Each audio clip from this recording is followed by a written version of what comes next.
come up? Yes, it did. I wouldn't say at great length, but what we did was to explain to the Ukrainian side what was the energy market scenario. The fact that today many energy producers are sanctioned, making the market potentially very tight, and why actually today there is a compulsion, in fact not just a compulsion, why it is in the interest of the international economy as a whole that oil prices remain reasonable and stable. On Vishnu, your question, in a way, they kind of feed into each other. Look, I would put it this way.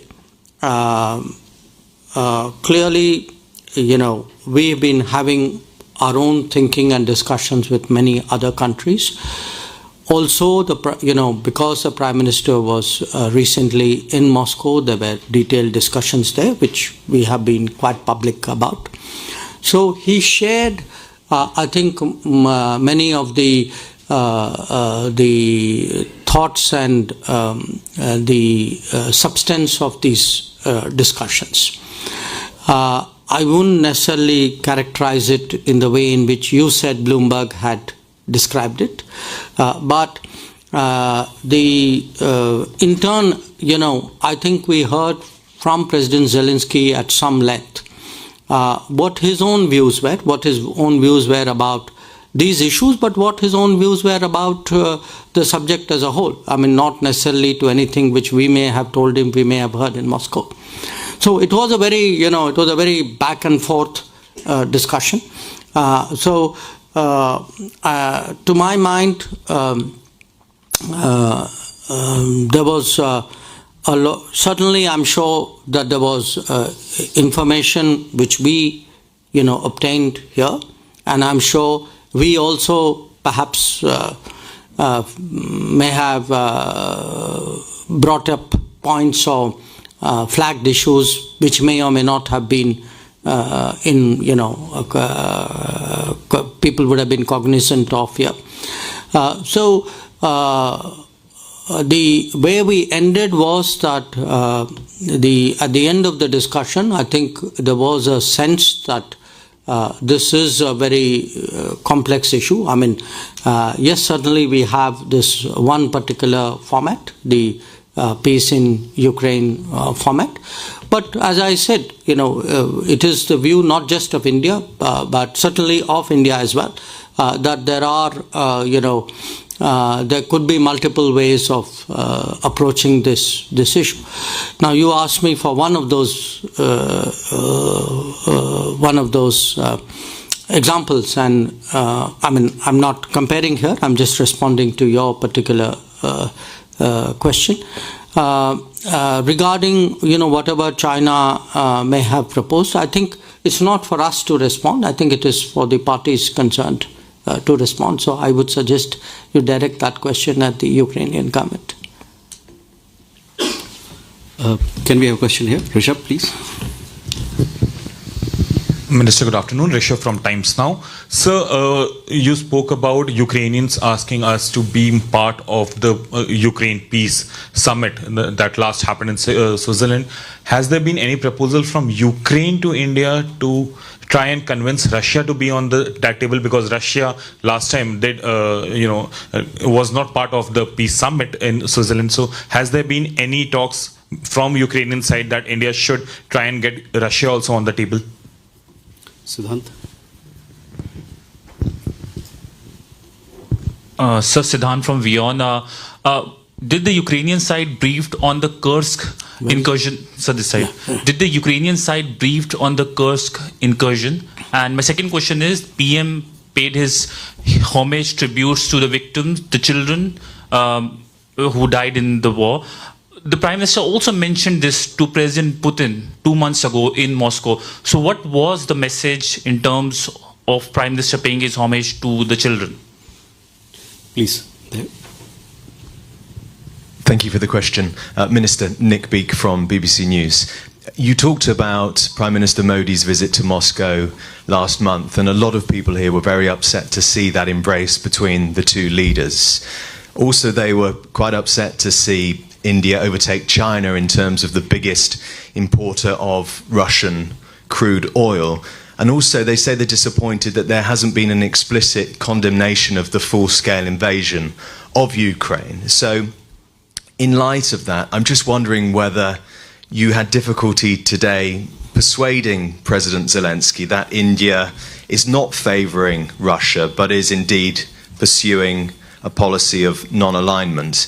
And secondly, because of that meeting in Russia last month, I think Prime Minister Modi is probably the most significant, influential world leader to have spoken to both sides recently. What personal role could he play in some sort of pursuit of peace? Thank you.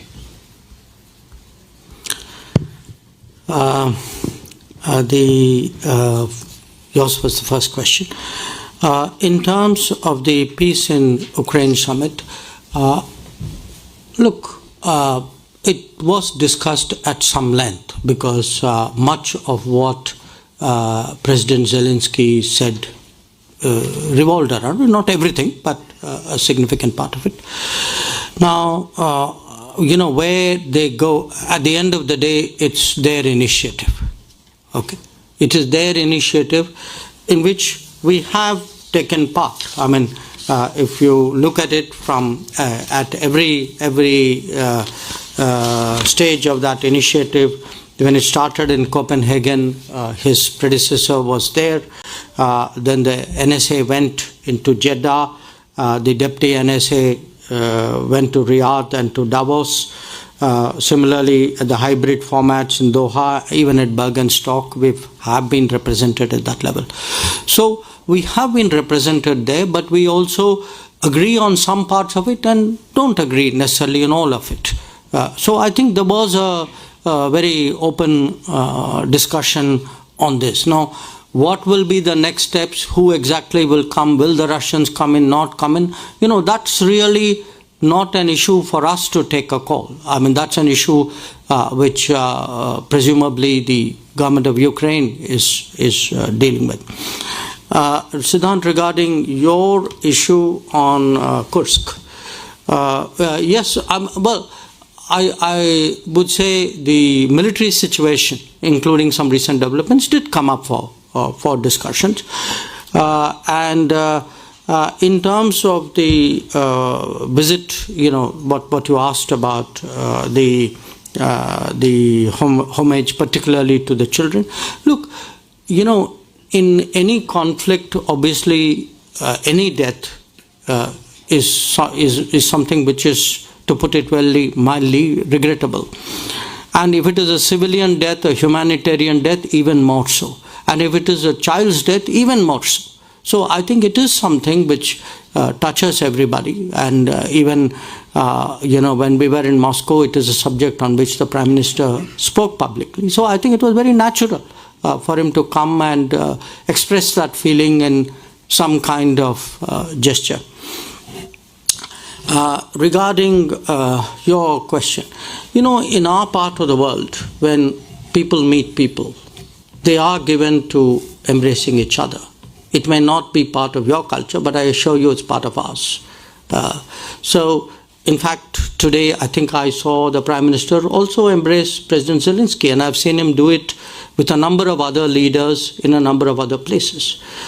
So I think perhaps we have a slightly cultural a gap here in terms of what these courtesies mean.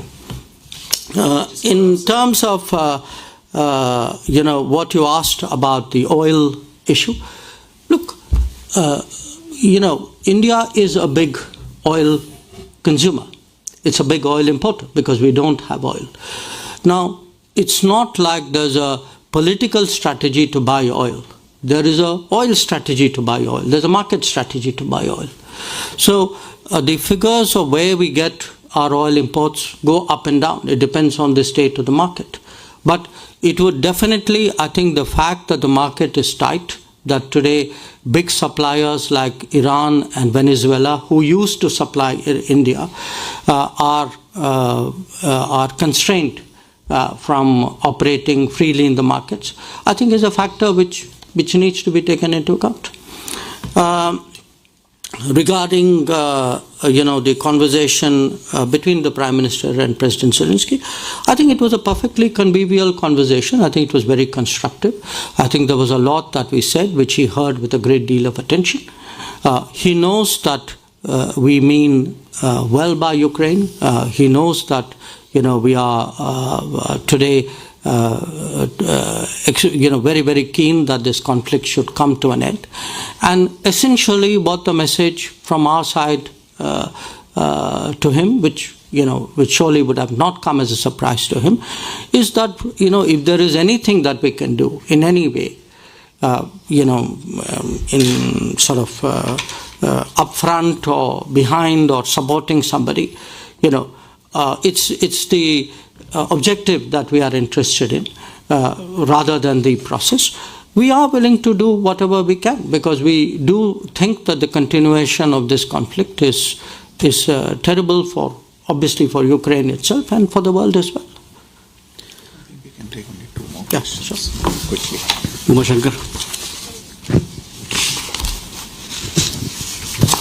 विदेश मंत्री जी, आपने बताया कि 32 साल बाद राजनयन रिश्ते के बाद प्रधानमंत्री पहली बार यहाँ पे भारत के आए। क्या रेसिप्रोकल बेसिस पे एक इनविटेशन राष्ट्रपति जेलेंस्की को भी दिया गया है, और अगर दिया गया है तो उनकी तरफ से क्या इस पे रिस्पॉन्स रहा? Can I have a question here? Last. Thank you. The peace formula proposed by the Ukrainian president has already mentioned today, and I wanna.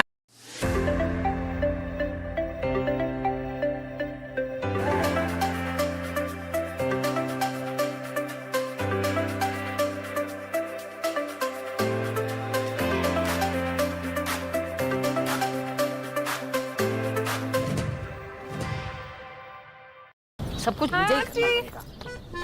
ठीक से सोए? ठीक से सोए? चलो बढ़िया। हंसती हो तो बहुत प्यारी लगती हो आंटी। अच्छा लगता है जब कोई हमारे बारे में सोचता है। तो गुड मॉर्निंग ही नहीं, पूछिए did you sleep well? Hasn't asked a question. With that, please. Good afternoon, sir. My name is Ashok from ANI. I have a question that Prime Minister Modi's visit to Ukraine has sent us positive sign to the world, including India. Will this is the favorable time for the Indian students to return Ukraine for their study? Okay. Who was the first question? Jaishankar. हाँ, आपका सवाल जो था, I'll do it in both Hindi and English. देखिए, ऐसा था कि पहली बार भारत के प्रधानमंत्री 1992 के बाद यूक्रेन आए हैं, तो ये अपने आप में इसका महत्व होता है। तो जैसे ऐसे समय में ये भी स्वाभाविक है कि प्रधानमंत्री जो हैं वो अपने होस्ट को, प्रेसिडेंट ज़ेलेंस्की को निमंत्रण देते हैं। इस बार उन्होंने दिया था, तो हमारी अपेक्षा है कि उनके सुविधा के अनुसार राष्ट्रपति ज़ेलेंस्की जो है भारत में उनका विजिट भी होगा। So essentially what I said was that a Prime Minister was here for the first time after 1992. It is natural on such occasions that he extends an invitation, which he did in this case. So we expect that at some point, as per his convenience, President Zelensky will visit India. On the second question, the peace formula. Look, we've been involved and with the multiple meetings of the summit, starting from Copenhagen, as I said, at a very senior level. How to take it forward? I think there is a diversity of views. I mean, there is a diversity of views, not just involving India. I think many other countries who have also taken part in this summit have their particular views on how to take it forward. Now, what we heard from the Ukrainian side today was their view and their expectation on how to go forward, which is understandable. But I think in terms of our view is that any exercise, if it has to be productive, will naturally have to involve the other party concerned. I mean, it cannot be obviously a completely one-sided or a one effort which would fructify. Regarding sanctions issue, I would say, look, generally, in India we do not impose sanctions on any country. It's not part of our political diplomatic history. If at all there are sanctions, I mean, we generally look at UN sanctions. Those are the sanctions that we respect. In terms of the last question, students, look, at the peak there were more than 20,000 students here.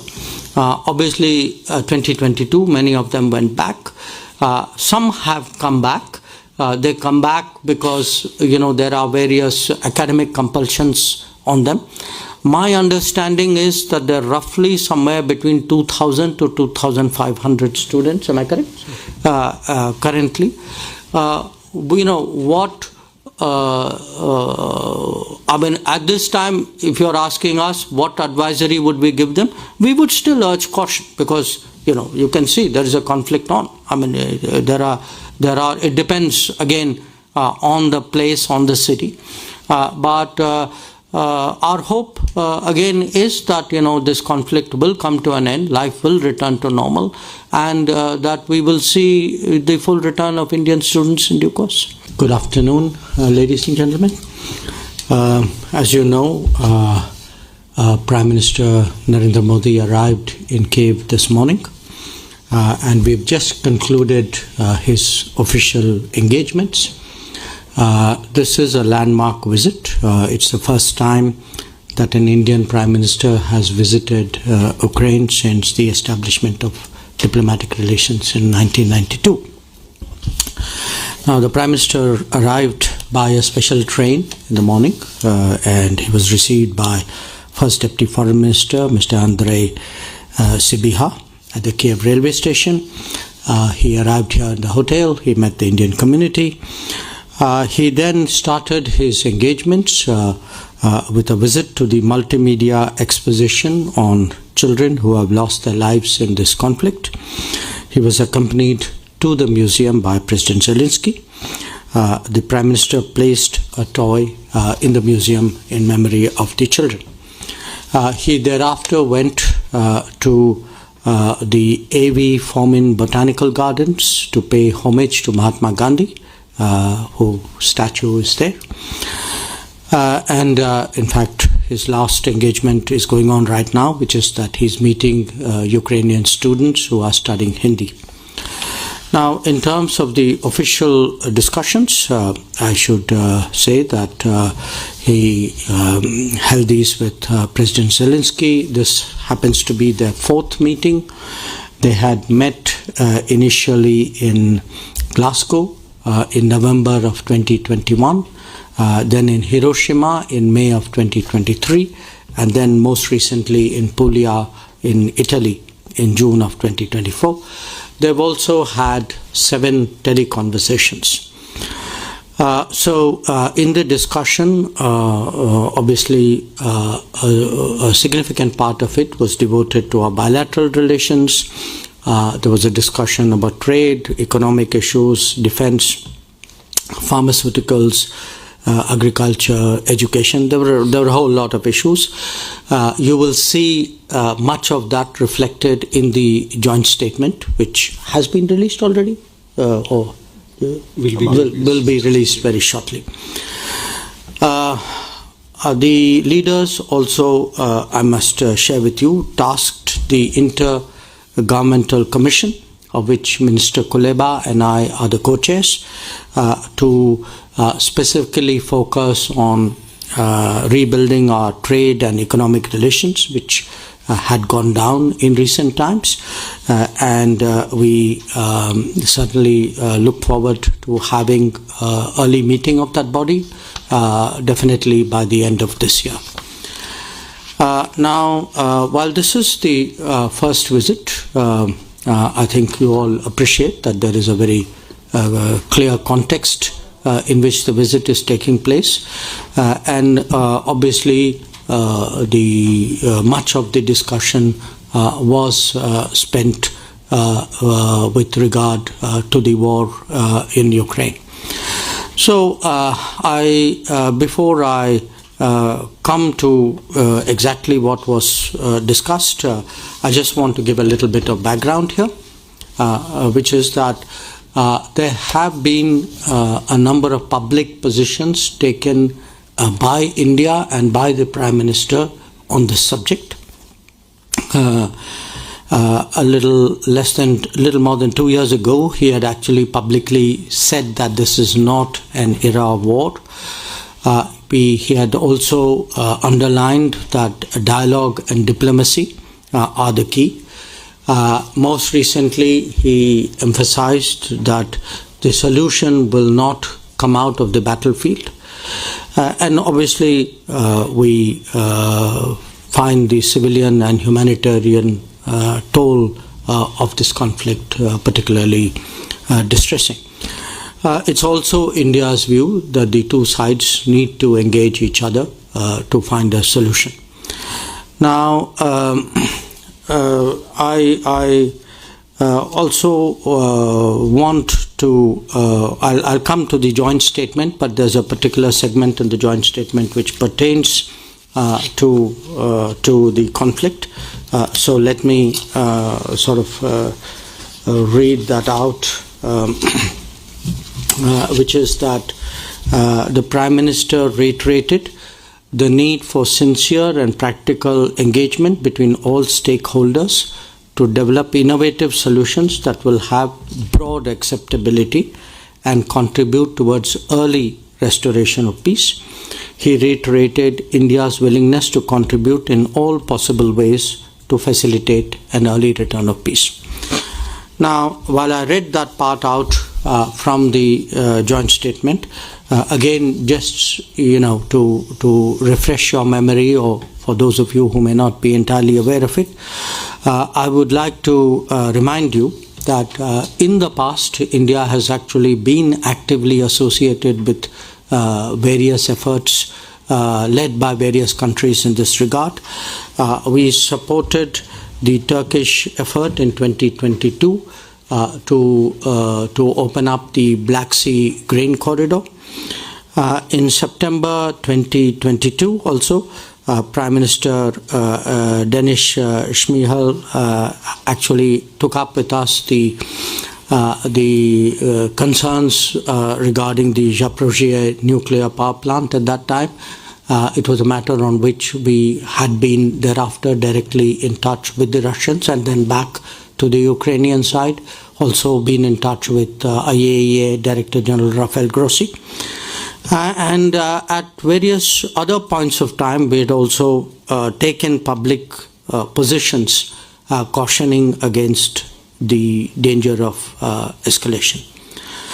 Now, let me now come to today's discussion on this particular subject, because I would say in terms of the time which the Prime Minister and President Zelensky spent, most of it actually was in regard to the conflict.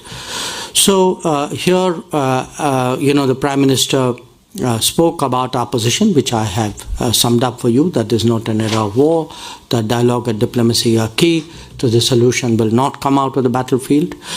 He shared the widespread sentiment in the global south about the repercussions of this conflict for them. He spoke also about his discussions recently with President Putin in Moscow. The Prime Minister, if you remember, was there in July. He sought President Zelensky's assessment of both of the ground situation as well as the diplomatic scenario. President Zelensky spoke at some length on both issues. He also spoke about taking the Global Peace Summit in regard to Ukraine forward.